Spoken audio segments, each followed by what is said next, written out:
Our tiny home build is continuing this week with some major transformations.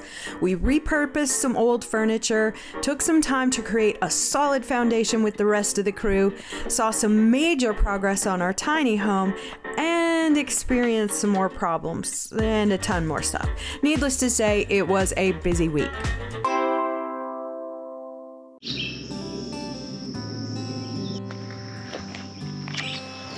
Good morning, friends. Welcome to Bee Free Acres.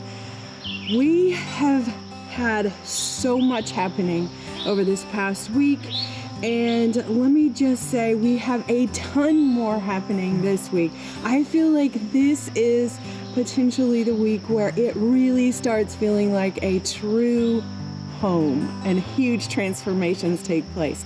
So hang out with us this week to see all the cool things that we have going on at Bee Free Acres. All right, so if you've watched the channel before, you saw where we got these chairs, we stained them, we put them out. They're not a super high quality chair, but the funny thing is even though we stained them, they've started to get kind of a funky stuff on them. So what we're gonna do today, even though I don't really want to go back and redo everything, we're gonna pressure spray them, and then I bought a sprayer. Instead of just using the brush to put on the stain, we're going to restain them again. So the first thing we have to do is go ahead and get all of these chairs sprayed off and let them start to dry. So then we can go ahead and get the stain on them, and we can get all of the clear coat on it too. In the midst of that, we also have some old furniture, some old outdoor furniture that we got probably 20 years ago, which has lasted us. I mean, it's like really nice, and they just don't make it like that anymore. It's in aluminum, no rust, but the colors are old, the cushions are old, so it's time to give it a fresh new look. So what we're going to do is we're also going to spray off all of that furniture.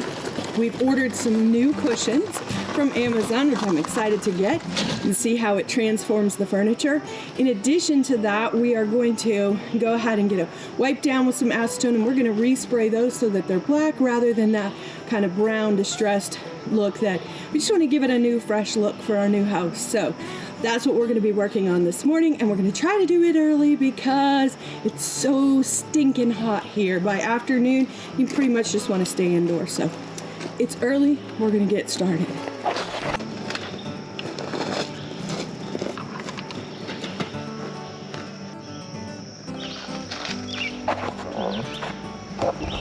I think Coda thinks he's getting a bath, which is why he won't come anywhere near where we are right now.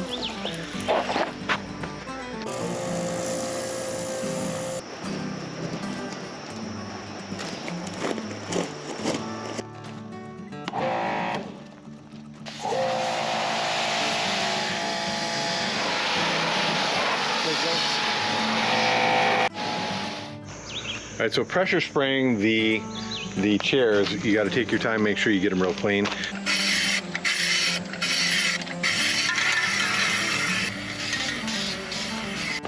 So you can see in the chairs behind me the difference between the old chair and the newly sprayed chair. It makes a huge difference, so I can't wait until the end product. All right, so I want to show you a problem that I'm having when I'm spraying that starts to happen. So the problem was and is that when I start spraying, sometimes it starts to shoot almost just like little drops of paint, and they are dropping, and so you got little spots of paint, and that leaves it looking terrible. So here's how to fix it. So if you're having this problem, you need to shake the can up really well. Turn your can upside down, get something you can spray onto, and spray until it starts coming clear out of the actual tip of the can. Then you're back to no splatter. So again, you shake it, turn it upside down, spray it in one spot, it cleans out the nozzle. So another reason why you might be getting some splatters of paint, this is kind of embarrassing, but my glove was actually hanging off the end because I thought it's still doing it. And then I realized that I have black paint on my gloves, and just a little tip of my glove was hanging over, which was impeding the paint and causing splatters. So that could be an even simpler solution.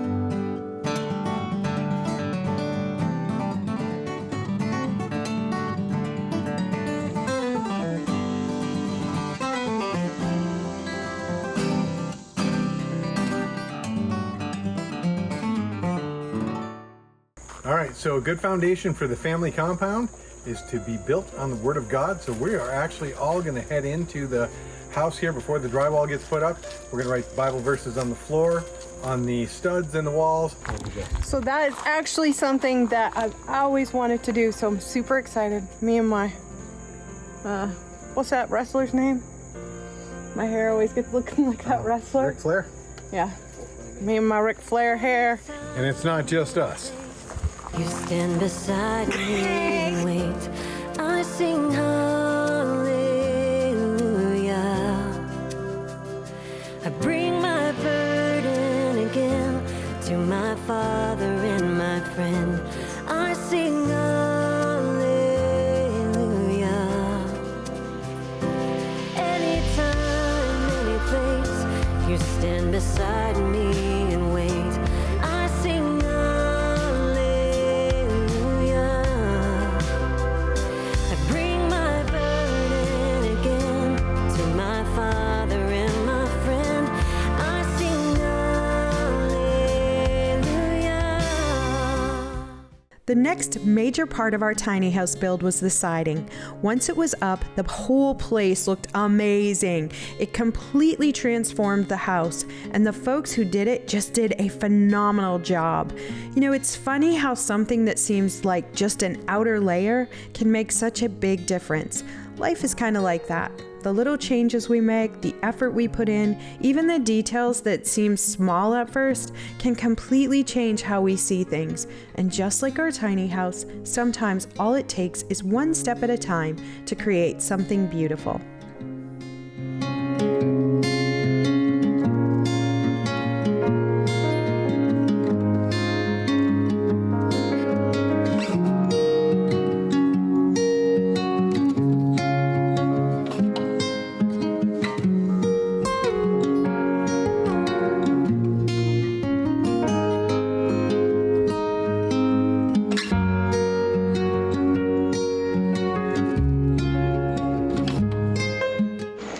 So the house is looking good. The siding folks are gone until the first of next week because they didn't have quite enough materials. As you can see from what's supposed to be our crow's nest, but it's really more like chicken foot. It's small, so we're gonna have to fix that because that's not what that's supposed to look like. But the rest of the house looks real nice.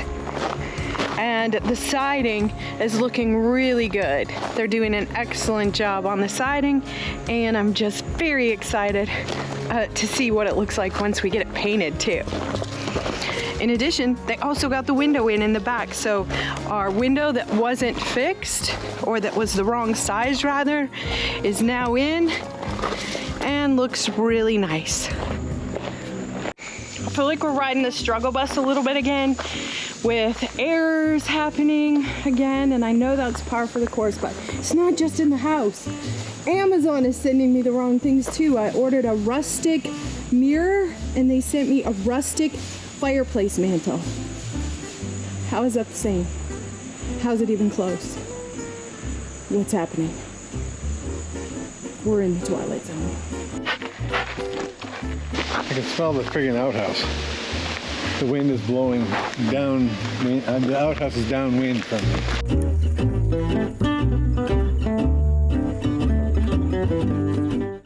Today, let us show you what they delivered today. So we have a ton of drywall mud.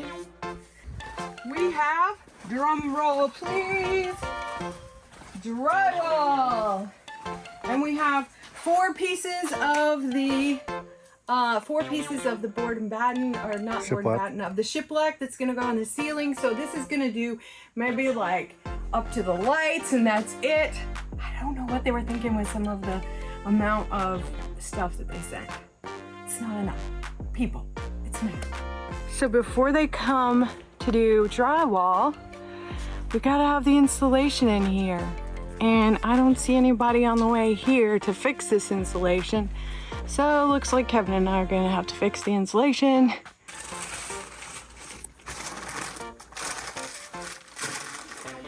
What's she doing right now?